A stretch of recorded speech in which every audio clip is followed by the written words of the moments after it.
they take it to a point where, okay, now it's obviously made up or moved past what the grounding was. All right. That's for me. And how would you define science fiction? Well, as a writer, I look at things a little differently, but I'll start. Now you write science fiction, though. No. What kind of books do you write? I do a little biographical kind of writing. Type Nonfiction. thing. Yep. Okay. But I look at people ask me, what are your favorite movies? And I always say love stories, because to me, they're fantasy. Okay. Okay. So I look at sci-fi as fantasy. I believe in love and all that kind of stuff, but I'm saying not like that, not like what I see on the screen. Okay. So when I see it, I'm saying, man, that's like science fiction to me. Yeah. So I look at it as fantasy. I remember Stephen Barnes, one of my adopted mentors. Okay, so he doesn't work with me firsthand, but I've studied his work, and I appreciate his presence in sci-fi. He wrote a book called Street Lethal, which was probably the second most influential science fiction book that I read. And he's been around since, Octavia Butler. He's a contemporary of hers. And he defines it as the answers to three principal questions. What if? What if this happens, right? And then we're dealing with all of the ramifications that come with what if. What if the plants start talking? What if, whales, come out the ocean and start walking? Now, that's sci-fi, right? Then he also says, if only, if only this is, the people that can do this. If only, one of the stories I like, Children of Men. If only black people could have children, how would that impact the world, right? Or what if this goes on? What if Donald Trump continues to be president? That's a horrifying story, but it's a beautiful sci-fi question. That's not sci-fi, that's a horse. Hey, that might be the present world we living in. Why has everybody got to be so hard? Yes, but I get what you're saying. But yeah, so it could be like that. What if this continues to go on? Right. What if the police continue to kill our kids? Whatever this is that's going on, and we keep going on in that trajectory. There's a bunch of global warming stories that's out there, but that's how he answers sci-fi question. And I like to also I have a friend that's a geologist, and sometimes people that study the earth think they know everything. It's just like people that study space. They swear they know everything. And I always joke with him and say, you know what the most important and common science fiction is, or science in science fiction? And he baffles him. And I always say social science, because that's the science of how it affects us. Because how a rock affects a leaf is not really something that would be interesting to us. But when we look at Star Trek and we're, traveling the universe, we're, the social impact. A half white, half black person, an overcrowded planet. They had one story where they used a gangster book as their Bible, and it was a gangster-infused society. So a little bit of that is kind of how I answer it. So we'll move to the next one. What do you consider black science fiction? Out of all, y'all can see it, right? Out of all of the subgenres, we have dystopian, we have steampunk, we have alternative history, cyberpunk, military, space opera, historical, paranormal, all of these that are in there, right? Black sci-fi falls in one of those. How do you define, what is black sci-fi? Is it just a black character? Is it something other? And I'm going to start here and then work our way down. How do you define black sci-fi? I just want to be there. I just want to see me. You want to be in the story. Right, because sci-fi is fantasy and or future. So if I see a space show and everybody's Chinese and there's not one black person or one... So you don't, all you need is one black person and then they become black sci-fi to you? or I want to see a black couple. okay, so Independence Day with Will Smith and Vivica Fox. He was actually the hero. You saw the family. You saw the stepchild. Is that black sci-fi to you? Yeah. Okay, That's a hard question, man. good, because I'm going to give my answer later. That's a hard question because I think for the general black populace that are into sci-fi, black sci-fi is the majority of the characters are black or minority, right? Okay.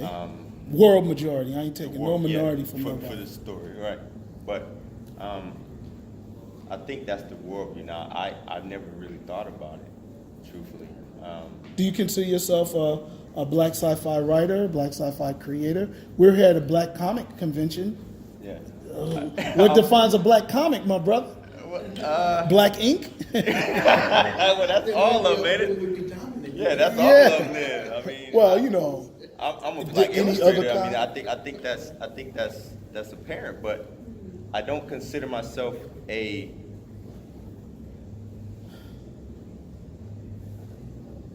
solely black artist outside of my race myself. So I think that's outside of the question. possibly. I think it is, but black sci-fi in the mainstream of things, I think if you're going to separate it from sci-fi itself, Well, we're including it because we still consider all of these science fiction. They're just different. but They're why are different we qualities. calling it black sci-fi if it's sci-fi? So then that's a good question. So you don't think there's a thing called black sci-fi? I don't think there should be a thing called black. Okay, that's a good one. And if it is, you still are loosely formulating. You haven't really grappled with what it actually would be. Right. Okay. And how are you, Jay? Okay. Or JM? I gotta do the whole. Hunter Jam, that's fine. So I think there's a reason why this question is kind of stumping people is because you could say there's more definitive black horror Okay. with Tales from the Hood, Bones, and even more Candyman. Candyman, right? Even though it was written by a British guy, Clive Barker, Okay. directed. But there's more definitive black horror and black drama, black love stories. As far as another genre, then you could sit there and point and say, yeah, that's black sci-fi. The closest I think that comes to that would probably be Black Panther. Okay. Black fantasy. Now we get into the sci-fi. next question that I wanted to So, get to. as a genre, as a subgenre of black-oriented science fiction, there's plenty of it in our medium of comics and stories and animation even. But as far as films and mainstream film-wise, I would say no. Gosh, guys, I really and one of the beautiful things about doing this panel is I get to do them in different environments and with different people, but even the audience is different. So it's the same question in different contexts. One of the things I like to say, and I do have a term that I accept as black sci-fi. I consider myself a black science fiction writer without any apologies because I think of it being more than just a black-centered family, more than just me being in it, although those things are a part of it. It's more than just me being a creator. It is my imagination. When I think of Independence Day, right, was an extension of War of the Worlds. I don't just think of Will Smith and Vivica Fox being in it as it tainting what type of sci-fi it is. It is still a European Western view of space and alien invasion, okay? Because I see it as an extension of their culture. What did Columbus, Magellan, and Amerigo Vespucci do when they traveled the world? They brought nothing but death, domination, and destruction, in terms of the explorers. Now, Henry Hudson and a few others, they were looking for spice and cures to their diseases, but they weren't the first to travel the planet, and they weren't the only. Others traveled and brought culture. They made trade. Chinese had spiced roads all around before Magellan. They were trying to find the Chinese routes, and they didn't do that. So when I think of black sci-fi, I want to think of what we would think of. Would we think of aliens coming to destroy us, to eat us, to live off of us? Maybe not. When you consider Gamera or what's the one, the three-headed one in Godzilla? Monster Zero. Okay. King Zero. When you watch Godzilla, you got to accept that that's their space interpretation. They see themselves in space. They see a harmonious but sort of adversarial relationship, but it certainly isn't War of the Worlds. It certainly isn't squiggly monsters coming down to destroy us. India, Bali world, they have a sci-fi expression. Now, everybody probably would be scared of what comes out of Africa and South America, but because they already have a cosmic relationship in their cultures. But so to me, that's how I define it. I think it comes from our mind. Should it be? Why, certainly. Why, certainly. I don't believe in dinner ambiguous of culture. I love Italian food. Does that negate Chinese food? Does that negate Ethiopian cuisine? A good Mexican dish? Hell no. I love all of those dishes. So sure, black sci-fi needs a seat at the sci-fi table because we bring a particular expression to the sci-fi conversation. And yes, just like everybody eats sushi, or many of us do, Nope. it's not just for Japanese people. You know what I'm saying? So people say, oh, you do a black sci-fi. Is it for just black people? Is sushi just for black people? Is there not a Chinese food restaurant everywhere? Now, I love how you went over the world's menu, but you still appreciate macaroni and cheese, right? Exactly. Okay. And fried chicken or collard greens or whatever we might consider, you know, an African American diet or a meal or cuisine, whatever language we want to put to it. But because I have my own doesn't negate the others. Because it's a beautiful flavored menu, even if we are late to the party. You know what I'm saying? Many times in terms of speculation, we had too many things on our minds. We had civil rights, and prior to that we had Jim Crow, and before that we had slavery. Where could we sit down and speculate about space? Ain't nobody got time for that. It's hard for us to do that now. When I first got into black sci-fi maybe 15 years ago, most of the stories were centered around slavery. And people coming from outer space, landed into space. We were in slavery, so we're breaking out of that now. So, We're seeing a rise as far as in the genres of comics and literature. There's definitely an uptick as far as black science fiction goes. As far as I thought your question was aimed only at the theater, you know, movie wise. So if you come out overall, then there's definitely a subgenre. And the reason why I say that, just amongst my own peers, you know what I mean.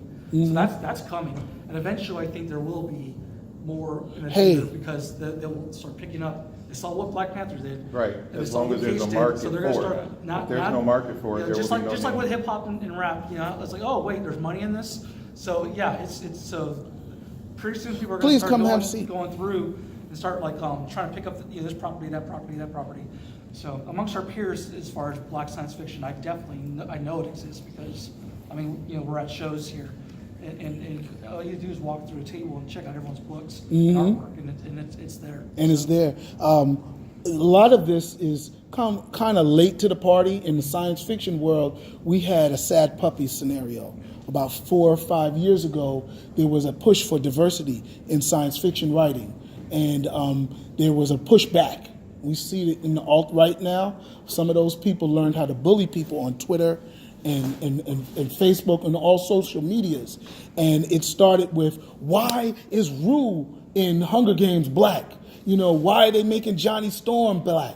You know, and, you know, women were saying all of the, you know, regardless of how black people felt, because we had our comic book conventions and we had some other things, but the white women were saying, why are all the writers of sci-fi white males? And so they started a real pushback. One of the ones that I have on here, mixing with Black Lives Matter comment, you know, because a lot of this stuff is spilling over.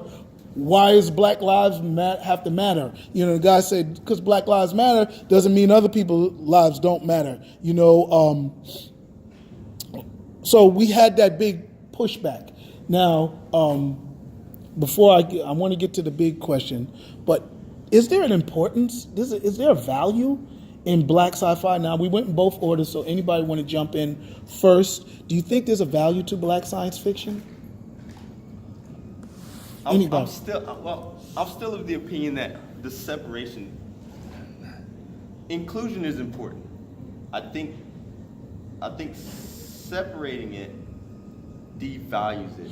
Okay, pause. I agree with you to a certain extent. I wear a Wu-Tang Clan inspired Wakanda shirt. Now, who is Wu-Tang? Wu-Tang Clan is one of the most gritty rap I'm groups. joking. Okay. Don't worry, hey. I just came from a sci-fi convention where I was like, I was the only black guy on like 8 panels. So I've been answering questions that you would not expect. Listen, I had a panelist on the panel say, we need more Orientals in our stories. And I was like, damn, do I even, this was a liberal white lady. I was like, do I even correct her? Yeah. You know what I'm saying? But reason why I say that is because I love kung fu movies like Wu-Tang Clan, but I don't want to see United Nations in every kung fu movie. I don't need anything but Chinese people in my kung fu movie because it's set in China and it's hot. Right. Now, if they build in a story where there's some African warriors coming in and they say, my mantis can take on your elephant, okay, then maybe. I mean, all right, that might be a little see how hot. they do black people in kung fu films. Yeah. So what happened to Jim Kelly? Yes. Well, I mean, even in that was supposed to be John Saxon's role going into the tank getting bit up by all the piranhas. and then they switched it out. what's my man's name? Michael Jai White did a Moor.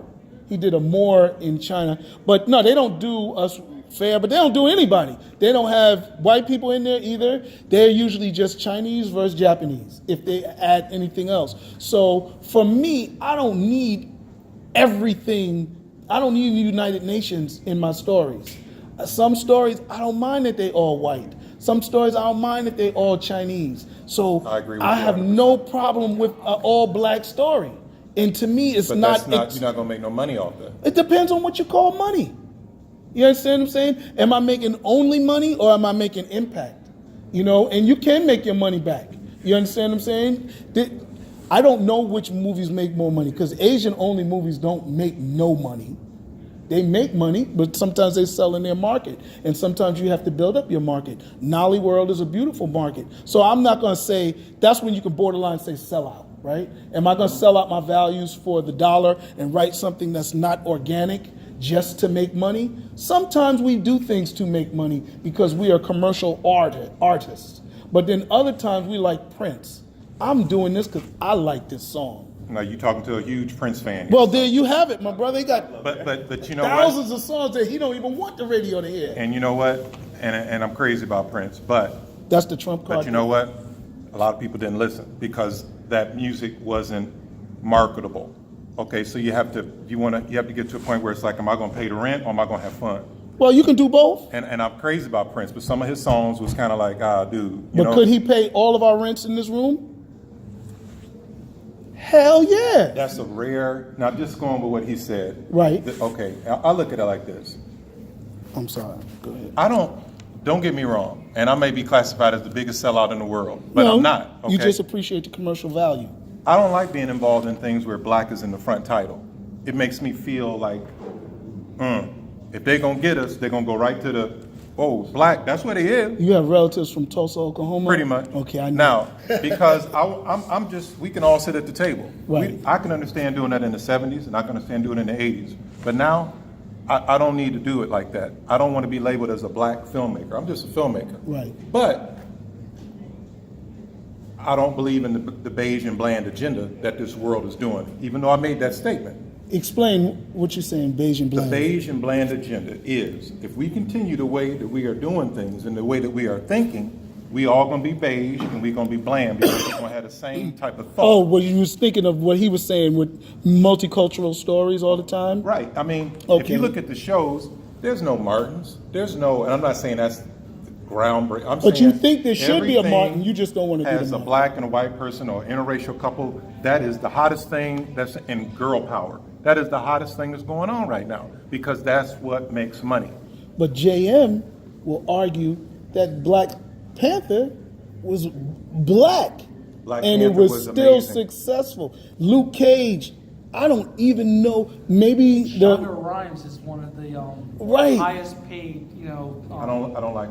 Yeah, but you don't I know- like her, but we're talking about if we're talking about Commercial success, right. Commercial success. So, yeah, I don't like Grey's Anatomy either. You know what I mean? But or Scandal. I watched or Scandal. Scandal, whatever. I it is. like Grey's Never Anatomy. watched I one. Never personally- watched one But I mean, episode. but she's in there and she's an influencer. She's a content influencer. Yes. You know what I mean? So that's factual. Luke Cage you know, so- crashed Netflix. Now, do you think I'm saying I don't like all black? No, I think he was saying that. Oh, Well, I don't think you were saying that. What I'm saying to clarify if there's any misconception, I don't mind an all black Right. show. I don't even mind if it says black in it. That's not the problem.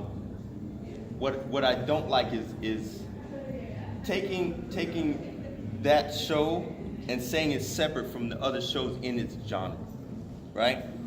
And by saying that show, regardless of what it say, Black Panther, saying it's a black superhero show versus a superhero show outside of the rest of the MCU, I think is demeaning for it as a film, because for me it was the best one.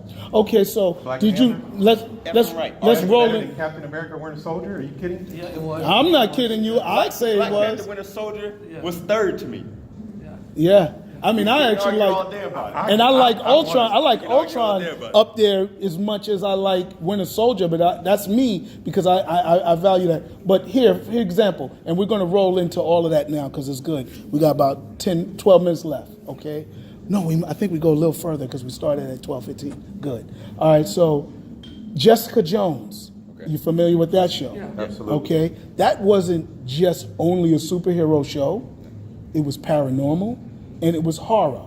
Do you want them to not call it paranormal or horror? Because these subtitles are just for marketing purposes. I want them to call it the worst But project. do But You hate Jessica Jones, but son? do they call Man, it white I don't like- I paranormal? didn't Do like they call that. it Ooh. white whatever? It was They just don't. noir, you know. It was just noir. Like if Jessica Jones was a black character, would No, I'm saying the use of subtitles. Like if you were to say Deadpool is not the same as Winter Soldier, Captain America. Deadpool is a comedy, superhero story. Because technically the character and the actor are both Canadian. Possibly, I don't know if they use Canadians have their own sense of humor. I don't like rated R Marvel movies. I don't like comic book movies that are rated R because my family and I, we all go together. Well, so when you're they gonna be start in that trouble off, when they bring it Spawn kind of back. upset me up. To coming back full circle, Yes, to yes. kind of touch on what Yes. Ren was saying, I want to bring up an example. I'm Yes. not weighing in on how I feel about it, but you have the show Blackish. Right. It is a part of the ABC family lineup of family comedies, is it right? Yes. So then does that? So what context do you put that in?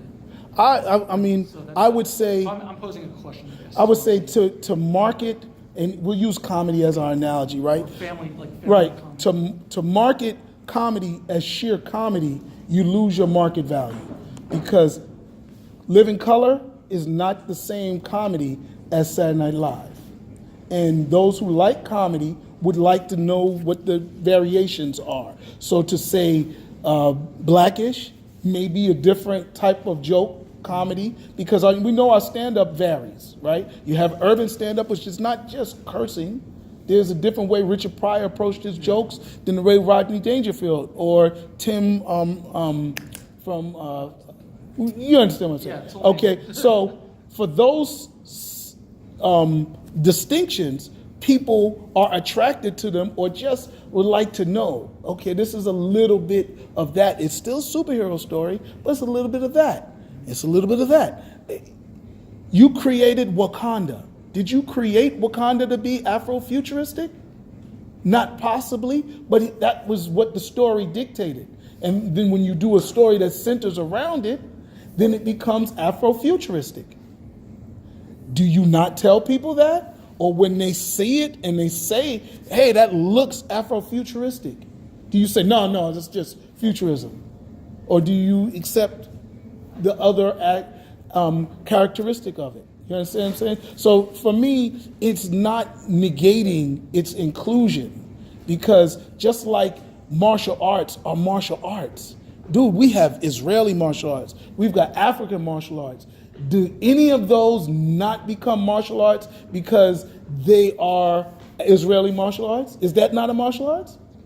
I understand what you're saying, but you're giving a characterization instead of a classification, right? You're saying that it has aspects of Afrofuturism, not that the movie is It is. Afrofuturistic. It is. Not Because the whole that's what film, makes it's not. what? The whole film is not Afrofuturistic. It's Conan the Barbarian, it's Indiana Jones, it's Star Wars. Okay, and then, you know, it probably could be and then mystery, it's a little bit all of those mystery. things as well. That's what I but loved about it, was it hit so many genres. And not any just, story is going to have all of those elements to it. A drama is the central element in all stories. Mystery is another one that's central to all of them. But do they only have one? No, they all have different elements. Yes.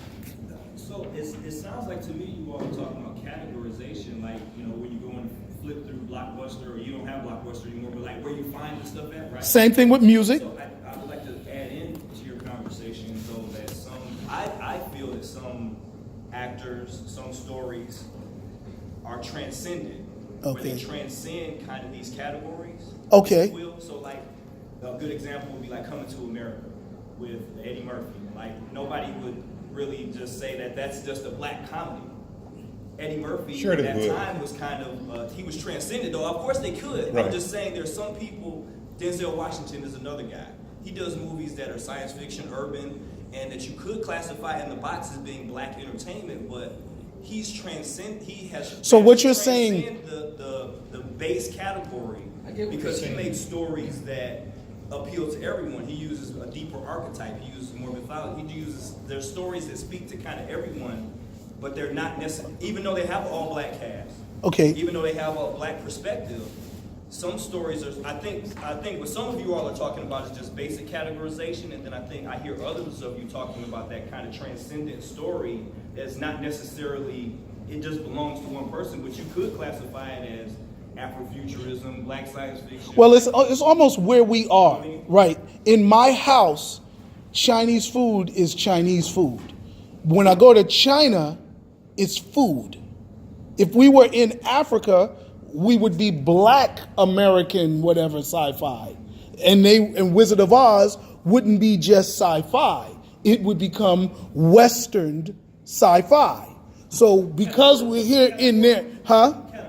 Right, and that's all this is. It is just one category, but we're saying because this black people like this man here say, like me, they want to see themselves in stories, and I say I do too. But I'm not saying I only want to see stories with me in it, but because we weren't in stories, I mean, for years, we're going to just omit the 90s where black people were the first ones killed. You know what I'm saying? That's ridiculous too. You know, I've been on panels with the writers of sci-fi, military sci-fi, and they just say we don't write black military characters because in real combat, gang members don't have the nerve that it takes to be on the front line. And a lot of their absence of black characters are rooted in racism. That's a racist belief. You talk to any military vet, they're going to tell you black people are strong warriors. But for them to be able to say that, that's crazy. But there are reasons why they don't imagine us in the future. You understand what I'm saying? Don't imagine us in sci-fi. So to me, again, it speaks a little bit to the importance of it, but it's not the absence. You had a point you wanted to make. And then I want to go on. I wanted to talk about, we did a little bit of Marvel, but I want to get back into Luke Cage. I'll just agree. You know, you had this gentleman's face up there. Were you going to talk about him? Yeah, well, Because I got a problem with him. okay, all right, let's deal with Jordan Peele. I put him up there because he's rebooting The Twilight Zone. And if you like sci-fi, some people's introductory into sci-fi was through shows like The Twilight Zone. And he did Get Out. And I put it up there because I don't know where he's going to go with it. But The Twilight Zone, to me, represents old sci-fi. Okay. I think that would be a perfect slot for him because Get Out, seriously. Okay, let's talk about Get Out. Why when something's out, we just go insanely crazy about it when it's kind of like, it's okay. You thought Get Out was okay? I mean, really. So we gonna go crazy over a movie about a black guy dating a white girl and the white people getting the brains. I mean, this is what's hot. This is what's good. It was okay. Okay. Why did I like it? Because it spawned the imagination of people, even though it was old school. Right. Because I don't think if it wasn't a Get Out, you probably wouldn't have what was that movie I saw?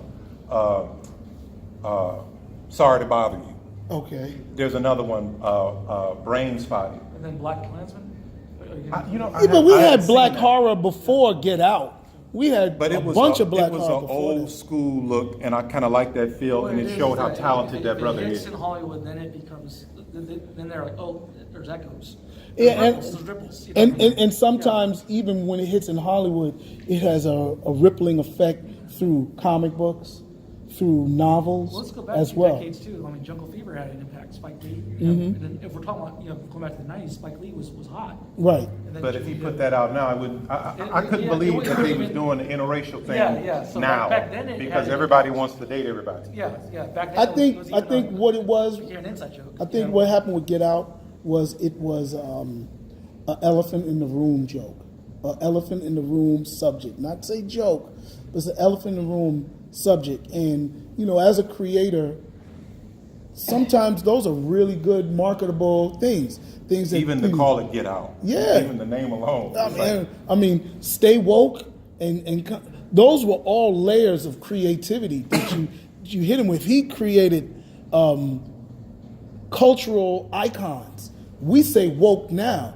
The former president Barack Obama was saying woke. Michelle Obama says woke. Everybody says woke. That's from Get Out. So he's got to own that. I mean, he gets credit for that. So I'm not going to say it was the best horror movie ever, but I think it found something that we're not talking about and exploited it. Even if we all are dating multiculturally, it's still something that we didn't deal with. Well, I have a question. Was Yes. Get Out successful and all the hype and all that?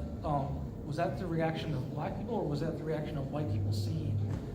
Because it felt like on my timeline, the most people I kept seeing talk about it weren't even black. It was almost like they were like awakening for them, something that we already knew. Right. But for them, they're for Karens and Harrys and Steves. You know what I mean? They're the ones that seem to have like it had an impact with them more so than as far as from my point of view than with black people. Black people have already been living while black and had that experience. Mm-hmm. You know what I mean? So I didn't see a lot of black people like falling out of their chairs. They enjoyed the movie and laughed at the stuff on that, but it seemed like it had an impact more with white people. I think that is going to be the case. Yeah. I think, for me, give you an example, we'll use different cultures, right? Crouching Tiger, Hidden Dragon, one of my favorite kung fu movies, right? Mm-hmm. I think I would enjoy it different than the way somebody Asian would enjoy it. Maybe because they are probably from one of the cultures. They probably have a relationship to the story in a different way than I do. So I would accept them having an opinion about it. They probably would say, like we say about Luke Cage, oh, those are fake Jamaican accents. Because you got teeth in it. You know what I'm saying? We know Jamaican people. We can hear the difference. Whereas they probably say, that's a fake Cantonese or that's fake Crane style. That you know what I'm ruined saying? Luke Cage for me. I enjoyed Luke Cage's second season. Then somebody said, oh, his accent is Irish. I was like, what? And I was like, oh, it kind of is. Yeah, but here's the thing.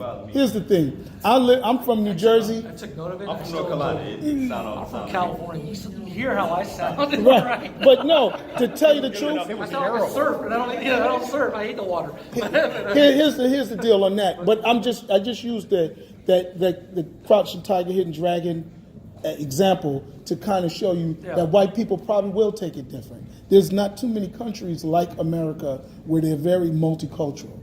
Many of the countries are still one heavy dominant one culture. Okay, but back to your comment on Luke Cage, I live in Miami. There's British Jamaicans that speak with a different accent. There's dreadlock that speak with a very thick. Then there's the educated, not say that, but the school, just like black people have different accents, there's not one Jamaican accent. And that was my problem. People act like Jamaican people speak with one patois. Heck no. Patois is a verbal speaking, but there's a lot. You can tell the difference between Chabarangs and Shaggy. Bonton. No, well, they all speak hard, but think Shaggy. Okay? Yeah, yeah. And then think Buju Banton. Yeah. And they both Jamaican. And neither one of they black card. And then you think Bob Marley. And he speaks different than all of them. So again, and then I'll have to find a British Jamaican because they speak different. So, you know, But you said it was terrible? Yes, the accents, yes. not the show. No, the show was fine. Okay. I enjoyed the show. It was just, but the thing is like, I'm of Jamaican descent. Okay. What a guan, what a guan. Well, fine. So you understand what I'm saying. Yeah, and but the thing about it is like it was a little difficult every time that one of the Jamaicans actually came on and they were speaking with those like fake accents, and like I'm just like I really want to get into the story, but I can't get past the accent. It was hard for you. See, I didn't have context for that. I don't have enough context as far as. I think my roommate in the army So- was Jamaican, and I learned a lot from him. But it didn't bother me. It didn't bother me. I knew they tried their best. It was better than the Mighty Quinn. Yeah, it could have been worse. You know what I mean? It could have been a lot worse. Yes. I can tell that they. Danny Glover tried it one time A too. few Jamaicans to Yeah, give them a few to help them out, yeah. especially, especially the villain. Yeah. Bushmaster. Yeah, Bushmaster. Yes. Yeah, Storms. Mariah. Mariah. You must have been set up because we were already on it. I appreciated the sucking of the teeth Yeah. because that is very. That's what. That is a word. That is That's a extreme. word. Yeah. But it was a heck of a lot better than what's his name in Black Panther? Black Panther. What's his name? Forrest Whitaker? Forrest Whitaker. It was way better than him. Yeah, I mean, but You know what I'm that's saying? Forrest Whitaker. I mean, But you know what? In Forrest But it's Whitaker's the same defense, thing. He was a he producer. played Idi Amin.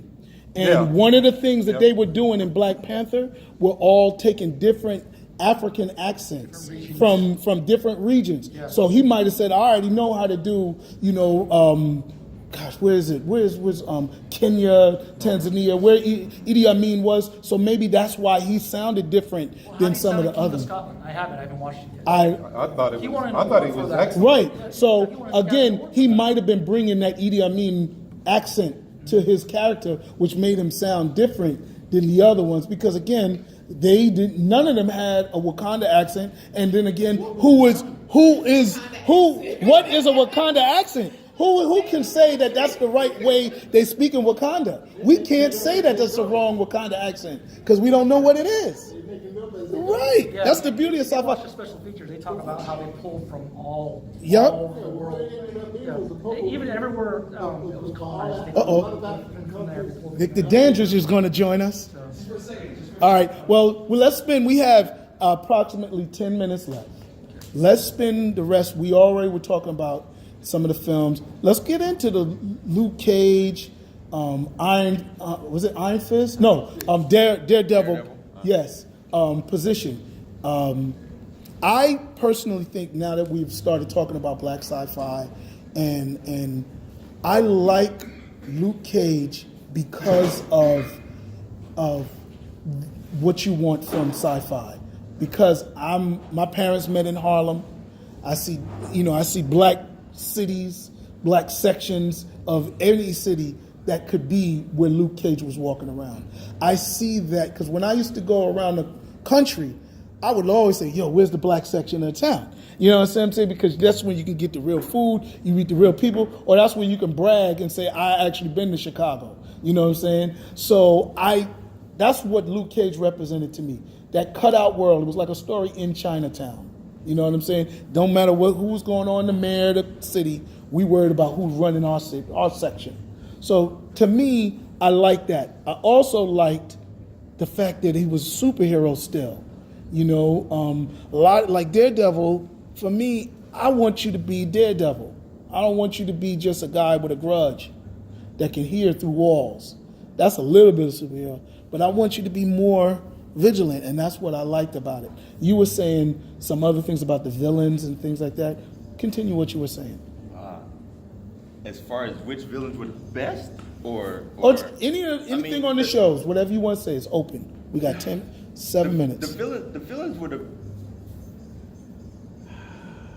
That's a little different when we're See, talking because about. I believe that It was when you have a superhero movie, your superhero is only as good as a As the supervillain. Right. The Okay. villain is what makes the story. I mean, truthfully, I'm a villain person. I don't like superheroes very much. I mean, there's very few superheroes that I like. Victor, that's why we need you at the table. Listen, I knew he's a villain. You know what I'm saying? I like the bad He's guys. only heroes. So which one, who's the best to you? The best villain. I know who's the best. The best villain. If we were just talking about Netflix. Or just we're in the Netflix? beginning. We're Yes. talking about- Okay, we'll leave it to Netflix. The best Netflix villain was hell. His name should just roll off your tongue. It wasn't. He's not gonna say Kingpin. That's who I is. He was gonna say Cottonmouth. Definitely wasn't Kingpin. What? Can I move? No. I'm gonna tell you why it wasn't Kingpin. Kingpin was very good in the first season. He was crap in the third season. Because they made him too sappy. His wife ended up being a better villain at the end than he was. I agree. So he's off the table. I don't know. I say with Kingpin, he Maybe. isn't because you knew what he was planning to do. And sometimes, Some would say Mariah was the best villain. you know. You know, everyone's got their favorites. I get that. She in the top 3. But what about Kilgrave in Jessica Jones?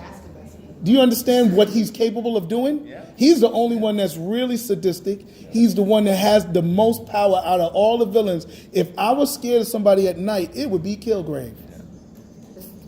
Nah, you know, Kingpin, Kingpin's ferocity when he took out. I hope you've seen this show because I'm about to spoil it. That was Yeah, only the spoilers. first season. Uric was like freaking Again, horrifying. again, only the first performance of both season, those man. actors. But did Only you the see? first But yeah, season 1. Only So I first mean, I season. think But he was a sucker for love, which Daredevil's a sucker for love. A lot of them, you know what I mean? They So you don't want your villain to have any love for anybody. no. No. That's not what I'm saying. I'm just saying don't let that love take you away from being a villain. don't take your edge. You know what I'm saying? You got beat because of your lady. Right. Remember Okay. that Robert De Niro part, and he said something like, That's what was that line like? Don't get involved in some. Right. I mean, like he just, I love you and everything, but bye. You know what I'm saying? That's a villain, you know. And I thought that Kingpin, first and season, yes, very strong. And then the Punisher, but yeah, he was very soft. And third season, I do agree with you. okay. So He was all Cottonmouth, Bushmaster, and Kingpin. And he was soft. Let's get it correct. No. He was soft in the last 2 episodes. Yeah. Kingpin wasn't soft all the way through that. He was still killing people up to the last 2 episodes. So he only got soft at the end. No, he got soft the whole way through. His wife wasn't even in the story the first 5 But episodes. she was his And that's the motivation. worst part about her beating That him might- at the end. That might just be a Netflix issue. Just Right. think about it. She was better Raise than your him. hand if you want more Cottonmouth past the. I want Oh more yeah. Cottonmouth. Well, they gave us But then Bushmaster. How they take him out? But you know? but they had. This is what we're living. It's all about interracial relationships and girl power. That is what is hot. You can't deny it. So when they brought Mariah Stokes up, she was the top. They brought Kingpin's wife. She became, you know, he was like, don't kill him, and then she's like, no, kill him. Don't you think we should kill him? Kill him. Okay, yeah, kill him. I mean, it was. Well, like, here dude. you go. What So she became the motivated? Kingpin. What motivated Bullseye? Fine, you know, I mean, woman having power is fine. What motivated Bullseye? What made him go? It wasn't love though. His It wasn't frozen love. his frozen girl is what drew him over the edge. So he was already. Yeah, he was Yeah, already. He was but already done. Yeah, but once had he the did baseball. that, he was like, it was a wrap. All he needed That was was when a. he went after. Yeah, that's when he went, and he wasn't controlled because before that he was just a tool. He was just a He tool, was still killing people and knew that it as a was tool. right and wrong. He knew. But it wasn't only his decision. He was a hitman. Once they took his girl out talking about that love, that's when he became It wasn't a love, it was joker. companionship. companionship, man. already There was a had- difference. he was Yeah, already he- on that he- path. He difference. didn't love his coach, and you There was saw a that. difference. Yeah, Right. that's what I'm saying. When he had the baseball There in was a his difference. hand, It wasn't you love, know. man. It wasn't. It was companionship. Okay, It either wasn't love. either way, It- that's but- still the but it same could've- thing. it could've been- Oh, when he It was lost his his anchor. psychiatrist. Actually, it was his anchor. He even says when he meets her, "I'm not into you like that." I think he was lying. No, I was scared here's of when he why, said here's that. why. No, here's why. I'll give you consistency Yes. within the show. It was his anchor. The shrink was his Yeah, anchor. yeah. This girl was his anchor. Mm-hmm. Wilson Kingpin Fisk be- became big, yeah, his Kingpin anchor. And so when So- when they killed the last anchor Yeah. and took away Kingpin, that's to me when he became ultra scary. Because other than that, he was able to you could bump into him in the street and he would control himself. He'd get little micro tapes and he'd put his headphones on. But after they killed his girl, you bump him to him in the street, dude, he's gonna take you out. Through the full spectrum of what you're saying, is it because they killed his girl or one anchor killed his girl to replace Ooh. who he was? Whatever it was, that love, the loss of Honestly, companionship. It was a betrayal. Saying the L word, man. It wasn't about the L, Yeah, there's no L. Yeah. He took an L, but it wasn't for the L. How about Still that? be like, nah, I'm gonna kill everybody. But I tell you what, I respected Bullseye because he looked like a superhero. Iron Fist, that dude, he didn't even have a six pack. I was like, how's this guy gonna be that mortal? You know what I'm saying? I was like, this guy, All I he can't needs is a respect him. fist. He don't need nothing. I don't know if you've seen real fighters that always can fight good. They don't always look I six grew up pack. with Bruce Lee. I grew up with Bruce Lee. Bruce Leroy's the only one that glows all the Bruce way. Lee was a little tiny dude, No, and Bruce he was Leroy is ripped. the only one that glows all over. That's how I want my Iron Fist only needs was a fist to superhero. You look at Captain America: Winter Soldier. Captain America, he looks like a superhero. Yeah, that's true. He looked so good that he was Johnny Storm, and we allowed him to be Captain I America. wasn't sold on him as Captain America when he first got cast until he came out and he was ripped. I was like, oh snap! he's Yeah, Captain America. and that's what won me was Yeah. Killmonger when Michael B. Jordan took his shirt off. He looked bigger than Black Panther. Yeah, he did. He did. Even though Black Panther was big. All right, guys, we have 1 minute left. I'm just going to run it down. We actually talked about Afrofuturism and Black sci-fi for this whole thing. I want to thank you. I know I told you all that's what the topic would be, but I'm sure y'all didn't expect it to be what it was. And I think it's an important conversation. So I put this question because I always like to deal with the future. But this is the present world. Some of the things in Black sci-fi we see really on fire. It's like you ever, Independence Day again. When the aliens come back down, they say, "Oh, these ships were asleep until the aliens came back." Things are now popping in the post-Black Panther era of sci-fi or just America, Black sci-fi, whatever, that weren't popping in ways before February 17th, right? They were in the medium of comics. In the medium of comics, Because but we've still, we've been at the start of a new renaissance. It's like if you're in our world, we've been knowing people that have been But creating- comics So pick it up. have always pushed the boundaries. But especially with so many black black and Latin have risen up. hey, especially look the at how last many black comic You're gonna miss my conventions we have point. I'm now. about to break it down. Oh, yeah, we got 1 minute.